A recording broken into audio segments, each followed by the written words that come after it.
So we're sitting here in Rachel Porter's living room. Rachel, say hello to everybody out there in the stream. Hi, everyone.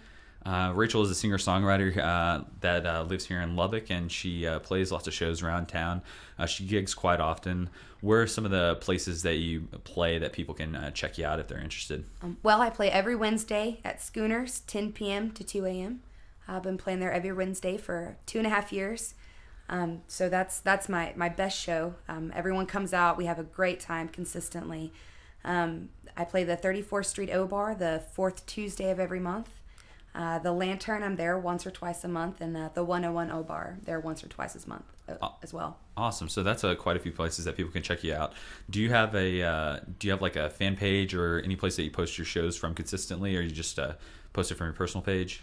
Well, I do two things. If you catch me at a show, I take out texts, send out a mass text every time I play a show. Also Facebook. I'm on Facebook as Rachel R. Cat Porter, R-Cat. It was something I accidentally changed and then couldn't change back. So, but yeah, I'm on Facebook, post every show, try to be really diligent about that because I love seeing familiar faces.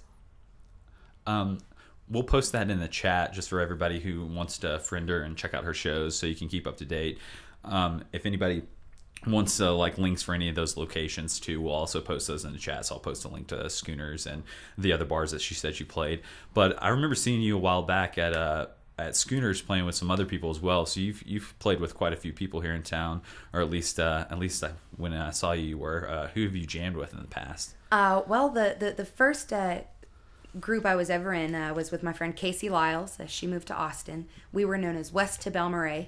So that was a lot of fun. We were both from the Belmarais area. It was a vacation spot for us when we were younger, so that was something we had in common.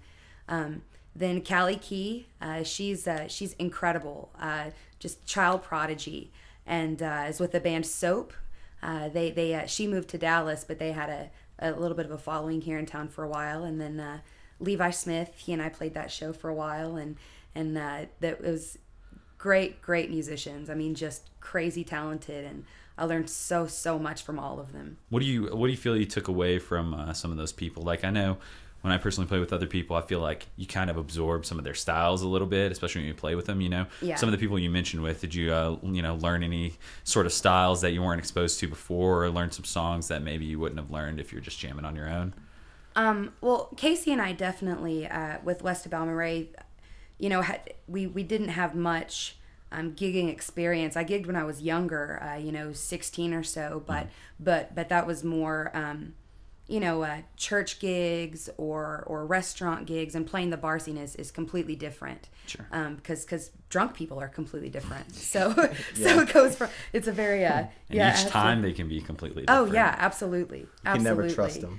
But Casey, I think I definitely learned how to make everything really pretty. That girl can sing through a tin can and it just sound calgorgeous. She's just beautiful voice. And so learned a lot about singing harmony and how to blend. We did a lot of harmonies. Callie Key, I learned how to have fun. She's so talented and has this great energy about it, because it's the technicality of it comes very easily to her. And so we had a blast. We had so much fun, and I really got to banter with the people in the crowd and things like that, and had a blast. And Levi, I think, he's just a powerhouse as a musician, and so I think, definitely hearing a singer-songwriter whose music I was familiar with as being very, really pretty and kind of softer, like really. I think I learned from him how to just let loose, and that it's okay for your voice to have kind of these harsh sounds, because it just keeps it interesting, and it's a different dynamic. Yeah. So. Yeah, you said like allowing your voice to have these harsh sounds, or being true. I think that if a lot of people go up on stage and you listen to somebody, especially you listen to a singer, somebody who's singing, you can really hear the vocals. If you feel like they're faking it, or they're not singing from the heart or something, like, right, you can really tell. And I'd much rather hear someone like sing straight from their gut, right, and what they really feel than go up there and try to fake it in like a not real voice, if that makes sense. Yeah, I play a lot of covers, and at my shows, but I get told a lot, which is a great compliment, that I've never heard that song played that way, or I didn't know I liked that song until you played it. Yeah. And I used to play with used to set it on their sets. That's kind of how I got started playing music, was with Broken Days. They were so good to me to take me in under their wing and let me start playing shows during their set breaks and things. But I think I really watching them, I realized that covers don't have to be cheap. They don't have to be just like you heard them on the album. And Sure. and so then the more I kind of got into it and started, music went from kind of being I guess something that I did to something that I believed in. It went from being something that was fun and cool and I hadn't done it before to something that I now just I eat, sleep, breathe, swim, talk, exist music. When you first started playing, would you start jamming? When you're first learning guitar, and you're it's like you said, you're gigging at churches and stuff like that. Would you first start jamming? I always think it's interesting to ask people what they first started playing. Punk rock, actually. I was a bassist in a punk rock band, and we used to take the riff to the Green Day song, and play a praise and worship song, "Trade My Sorrows" to it. So that was kind of fun. Yeah. So I was a punk rock kid. I love to listen to jazz standards, and I think singing those from when I was little, really stretches out the vocal range and the tones and the things you can do with it. Do you feel like, because like a lot of I guess a lot of people like our age group, like I feel like started in high school playing like punk rock, like a lot of kind of like bratty punk rock. Like I remember that's what was popular when I was in high school. But you said something that was super interesting, like what you listened to when you were little. I feel like a lot of people when they get older after high school and they start playing music consistently, it's they like go back to it. They they listened to when they were young tends to start to seep into the music. And do you feel that way, or? Yeah. Well, my mom used to tell me that the first song that I ever outwardly, I guess, expressed that I liked was "Nobody's Girl" by Bonnie Raitt. And she said I would ask her, why is she nobody's girl? And it's a really sad song. It's she's fragile as a string on a pearl, she's nobody's girl. It's great, it's beautiful, but it's sad. And so I'd ask Mom, why is she nobody's girl? Why is she that? And so it's funny now to go back to now being compared to Bonnie Raitt, or people going, oh, you should play that Bonnie Raitt song, because I really got out of that for a long time. And when I was young, and now I get to do that to listen to it again, is jazz standards. Love Dean Martin. Remember the day Dean Martin died? I was 7 years old. My mom used to set out our cereal and milk, and so I'd pour the milk into the cereal, and she said, oh, Dean Martin died today. I was watching the news, and I remember seeing little tears fall into my cereal. I was so sad. I just knew I was going to marry Dean Martin. I just knew it. I had no idea that he was old, and I was 7. That just never really crossed my thoughts. And I your guess. Cereal's all salty. And I know it was. I couldn't eat it. I was so sad. Little 7-year-old me wore black for 2 weeks and skipped school. Dang, so that really hit you hard. Yeah, I sound like me in 3rd grade. I think artists are always kind of over dramatic. I think we kind of have to be to really take something that normally wouldn't have been effective and just make it something big. So when it comes to like playing here in town, I know that you said you were talking about maybe working on an album that you have coming up, or working on some original material as well. What do you have in the works, and when are you going to try to come out with something? And is there any other information people should be aware of when it comes to your music? Well, I recorded some tracks when I went to South Plains College. I went out there for audio engineering, and so this is really, even having played the same show for 2.5 years, I'm just now starting to record a real grown-up album. So that's really exciting, and also very nerve-wracking for me, because there's a lot of people that have said that they're have high hopes for it, and that's always pressure. It's pressure, but it should be coming out with any luck at all in late December, early January. It's gonna have 8 songs that I've written. I'm recording at Mount Vernon Studios. He's with John Taylor. He's incredible. Where's that at? It's his house studio. Oh, it's his house studio? Yeah, awesome. And it's wonderful. It's beautiful, and it's just perfect. You feel comfortable there? Oh yeah, it's a great environment for making music. Bringing in a lot of really, really talented musicians from around town. Mitchell Rambo from No Dry County is going to play guitar. He's an exceptional guitarist. Incredibly tasteful. Yeah. Incredibly tasteful. Yeah. Everything I've seen that guy playing, it's good. And who else is playing with you? We're bringing in a cello player from Austin, so that's gonna be great. Have a drummer that actually used to play for Levi, Justin. Should have probably learned his last name, but I've always heard of him on a first name basis. But he's gonna be doing percussion for me as far as we can tell. So got some really, really great people working on it, and it's cool. And they're excited about it, which makes me excited about it. I know South Plains was forever ago, but what are some things that you picked up now that you do in your performance that is way different? I mean, how have you progressed? Yeah. From South Plains to now. Well, I went to school for audio engineering. Right. Which when I moved to Levelland to go to college, I didn't really intend to be playing music anymore. It was kind of, I'm gonna try to do something practical. But I'm not very good at that. Not very good at doing practical things. But from sound engineering to playing live music, I definitely learned a lot about the way that everything works, a lot about the lingo. And so I can sit down and tell him, okay, recording, it's helped a ton, because I can sit down and tell him, okay, no, I can communicate to him in his language, exactly what I want done. It gives us a better way to communicate and get things accomplished. Do you feel like live that gives you a bag of tricks if you get in situations where you got to make ends meet with sound equipment, but it doesn't necessarily, you don't have enough to work with or whatever? Absolutely. My brother, he plays during live shows, he plays a cajon box. It's a little hand percussion box, and it sounds awesome, and he's really, really good at it. And I'm just so proud of him. It's the big sister pride. I just so proud of him. He's great. But I have yet to buy a mic stand for the mic to mic his box. And so for the past probably 4 or 5 weeks, every week we've taken a styrofoam cup and cut a half circle out of one side and then a hole in the bottom of the other side, and that's been our mic stand, weighted down with his wallet. There you go. I mean, as long as it sounds good, though, that's what all that matters. You always got to come up with some sort of ingenious things. But when it comes back to your personal music, though, it's a couple questions I want to ask. When it comes to content that you wrote about, what did you? Is it all maybe one concept, or is each song pretty much an entity in itself, or what do you like to sing about? Well, I think especially for my album, I've written the songs for. Some of them I wrote when I was 19. One of them I wrote when I was 17. So that I've written them from now. Almost a decade.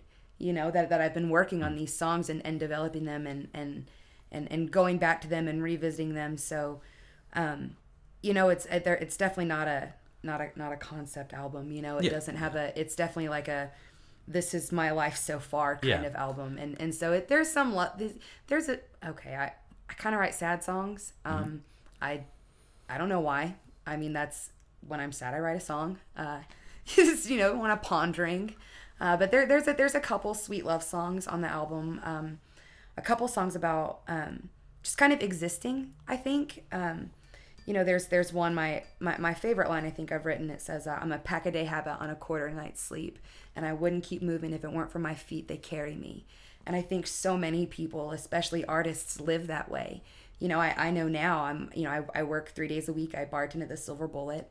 And then I'm playing, 10, 12, 15 shows a month. I am exhausted, but I know that's what it takes to get things done. And if you love something, you're willing to put in the work. And if you look back, 10, 15 shows a month, that's a lot of practice.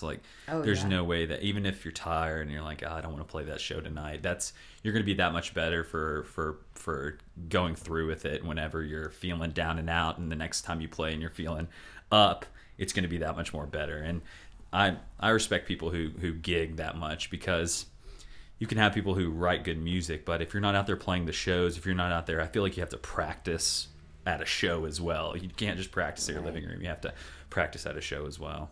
What's funny about that for me is I need to play live shows, for my own self, for my own peace of mind.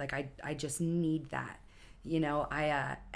Wednesday night, that show has been my sanity sometimes, because it's I get to just go, and all those things that I've, felt, and all the things that have been, on my back and on my heart and on my mind, they're there. And so then they're just out there, and then they're not, inside my chest anymore, and I can breathe a little easier. I think musicians have to have a place to retreat into, and for some people it might be live shows, for some people it might be writing, for some people it's the recording studio, and for some people it's studying. But I think you have to be able to retreat to your own musical sanctuary. You can't exist just in one of them for, if we're recording all the time and that's all you do, then you go crazy. And I think you have to have a balance of both. Okay, so you said you're coming out with your album around 2013. You ever wanted to, or beginning of 2013 and 2012, have you ever wanted to tour on that original material, or maybe play some out of town dates? Or if you do, where would you like to go? Well, I tend to just kind of jump into things and not really think about it any further. Yeah.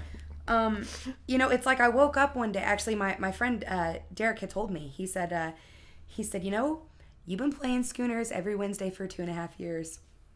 Where the fuck is your album? Like, right. Oh, well, and then he kind of busted my balls a little bit, and said, if you're gonna do it, do it. If you're gonna keep the same bar gig forever, really, like that's what you want for your life. And I kind of was like, no, I don't. I love my shows, but and I love playing them, and I love the people there. But it's just kind of it's just time to make progress. Sometimes I think it can be tough to say, all right, I'm going to pull the trigger now on that, that music, because even, I guess you look at the upside is, even though it's taken so long, you're super practiced up by the time you're recording it, and you know exactly how you want to play it. But I think you sometimes you're just like, when do I pull the trigger and do it? Because I think as most artists, there's always something wrong with the recording, or there's always something wrong with a song, or there's always something that could be better, but eventually you just have to put it out there. And I think that's what makes it kind of human.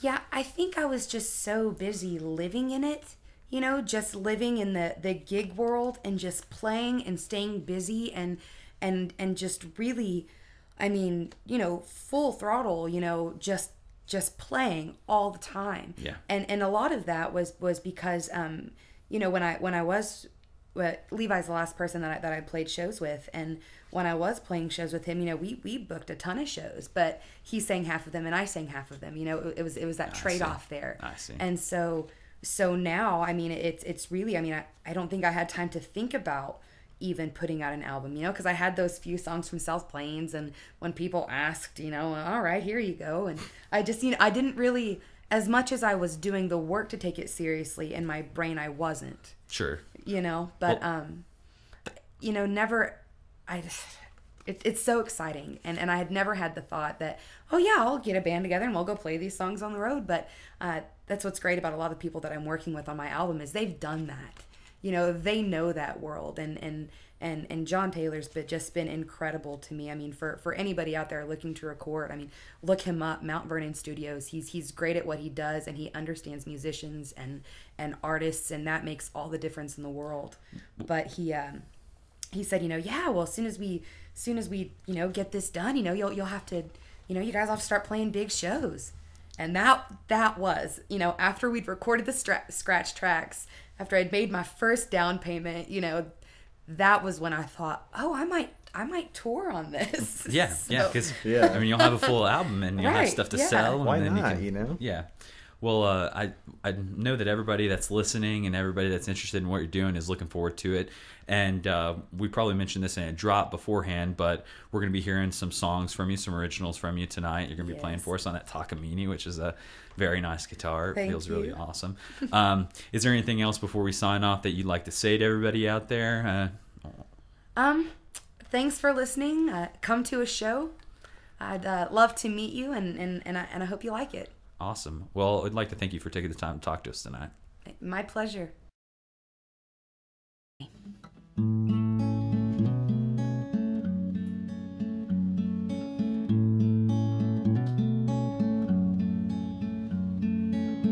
I showed up at your doorstep. It was 20 minutes after midnight. You said my long hair smelled like ocean air, and I said, I've got a lot of stories to tell.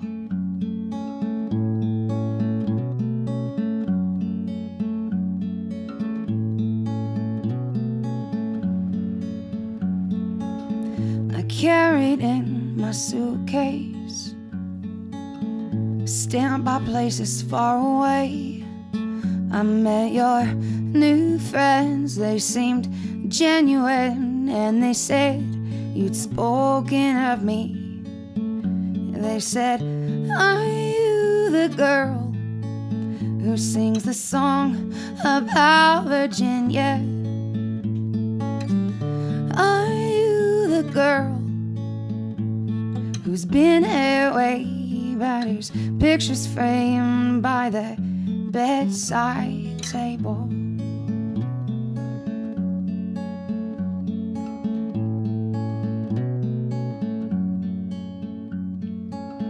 I handed you a package I meant to send to you last year, as I began to say how time got away. You said, I never thought I'd see you here. Are you the girl who sings the song about Virginia? Are you the girl who's been away, but whose picture's framed by my bedside table?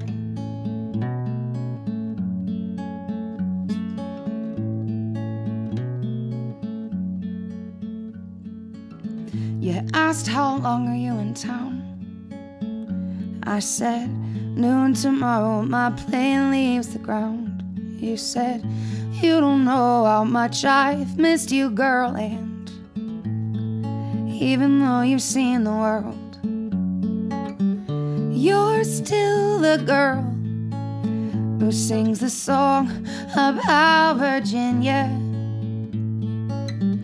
You're still the girl who's been away, but whose picture's framed by my bedside table.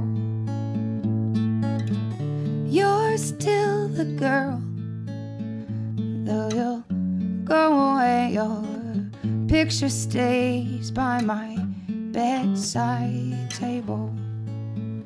Though you'll go away, your picture stays by my bedside table.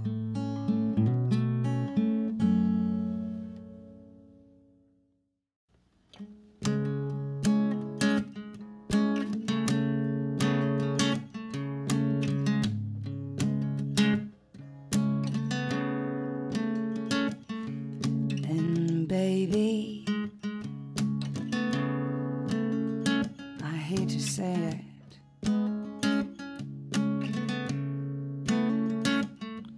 but maybe she was right.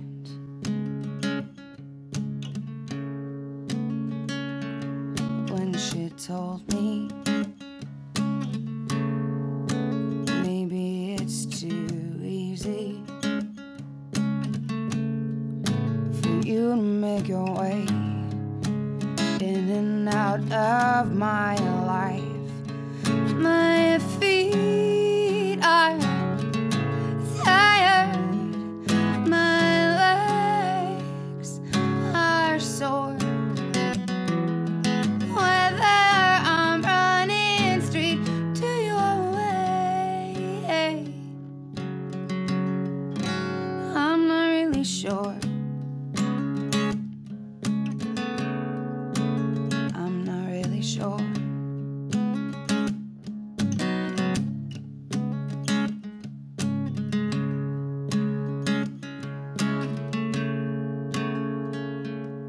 And baby, I hope you mean it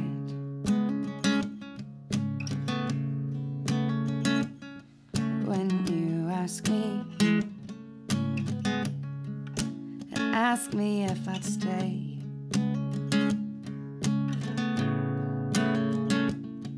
'Cause baby, all the riches are waste if you're gone.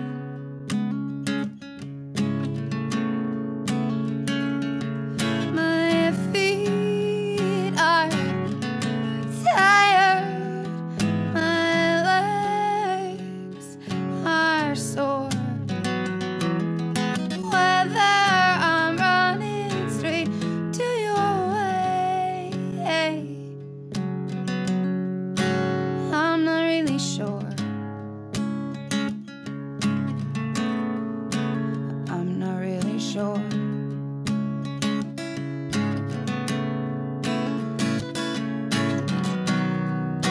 Yeah, I'm overthinking.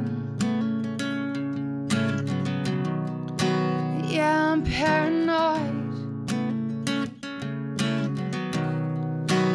Maybe I lost touch, or maybe I just miss your voice. My feet are tired, my legs are sore. Whether I'm running straight to your way, my feet are tired, my legs are sore. Whether I love you or I just miss your face, I'm not really sure.